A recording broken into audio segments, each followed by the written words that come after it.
ব্রট to you by V Guard, co-powered by Sensodyne ও ভিমল বলো কথা কেশরী। Associate sponsor UltraTech cement. মাত্র এক রাতে বৃষ্টিতে জলমগ্ন ঘাটাল মহকুমা হাসপাতাল। জরুরি বিভাগ সহ গোটা হাসপাতাল চত্বরই জলে থই থই করছে। জল পেরিয়ে যাতায়াত করতে হচ্ছে চিকিৎসক, স্বাস্থ্যকর্মীদের, এমনকি এইভাবেই হাসপাতালে যেতে হচ্ছে রোগীদেরও। হাসপাতাল কর্তৃপক্ষের এই ভূমিকায় ক্ষুব্ধ রোগীর পরিবার। কি বলছেন তারা, শোনাবো। মা ভর্তি করতে এসেছিলাম, ডেলিভারি পেশেন্ট। কি অবস্থা হাসপাতাল চত্বরে? হাসপাতাল অবস্থা খুবই খারাপ। এই অল্প বৃষ্টিতেই যদি এরকম হয়, এখনও তো সারা বর্ষা পড়ে আছে, তাহলে সারাক্ষণ কি এরকম জল পেরিয়ে এই নোংরা জলের উপর দিয়ে যেতে আমরাই তো অসুস্থ হয়ে পড়বো। পেশেন্ট নিয়ে আসছি, এখন হসপিটালের ভেতরে তো যেতেই হবে, যে কোনো উপায়ে যেতেই হবে, উপায় নেই, এইভাবেই যাচ্ছে সরকারি হাসপাতালে। পেশেন্টও তো এইভাবে ধরে ধরে নিয়ে গেলাম তো জল পেরিয়ে। হাঁটু সমান জল, এখানে খুবই খারাপ পরিস্থিতি। কিভাবে যাতায়াত করছেন? কিভাবে এক হাঁটু জল পেরিয়ে দেখুন আমার হাঁটু পর্যন্ত ভিজে গেছে। এখানে এমন পরিস্থিতি, সাধারণ মানুষ যাদের বাচ্চা হয়েছে তারা কিভাবে যাতায়াত করবে? এখানে গাড়ি আসছে না, এখানে বাচ্চাদেরকে কোলে করে নিয়ে যেতে হচ্ছে। খুবই সমস্যা।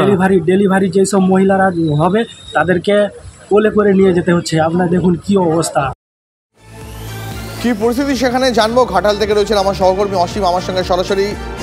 অসীম, ঘাটালের মানুষ এই বৃষ্টি হলেই জল জমে যায়, এই চিত্রটা কোনোদিন কি আদৌ পাল্টাবে বলে মনে করেন?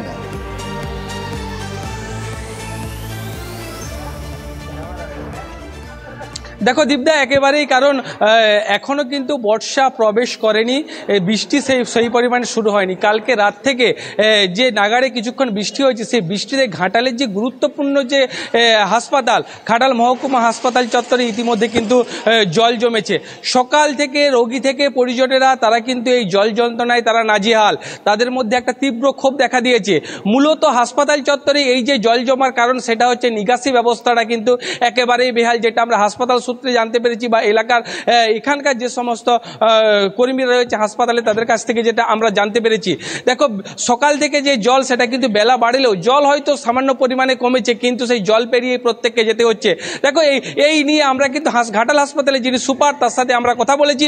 তিনি ক্যামেরার সামনে আমাদের কিছু না বললেও তিনি আমাদের যে বিষয়টি জানিয়েছেন, এটা একটা নিকাশি ব্যবস্থার জন্য এই সমস্যাটা, তবে যাতে এই সমস্যাটা দ্রুত সমাধান হয়, জল যাতে নেমে যায়, সেই বিষয়টি কিন্তু তারা দেখবেন। দেখো, মেঘ কিন্তু সকাল থেকে কালো করে আছে, বৃষ্টি কিন্তু আবার হবে। বৃষ্টি যদি আবার হয়, তাহলে কিন্তু এই গুরুত্বপূর্ণ হাসপাতাল বেলা বাড়তে রুগীদের যেখানে চাপ বাড়ছে, যেখানে প্রতিনিয়ত রুগীর পরিজনেরা আসছে, হাজার হাজার মানুষ কিন্তু জল পেরিয়ে যাচ্ছে, তাদের কিন্তু দুর্ভোগ কিন্তু প্রতিনিয়ত বাড়ছে।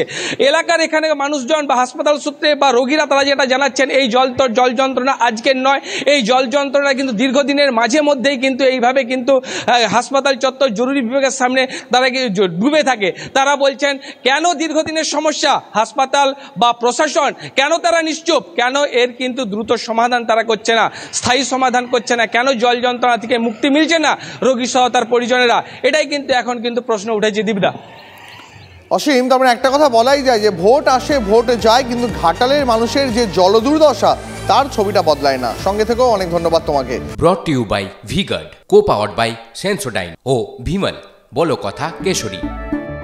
Associate sponsor UltraTech cement.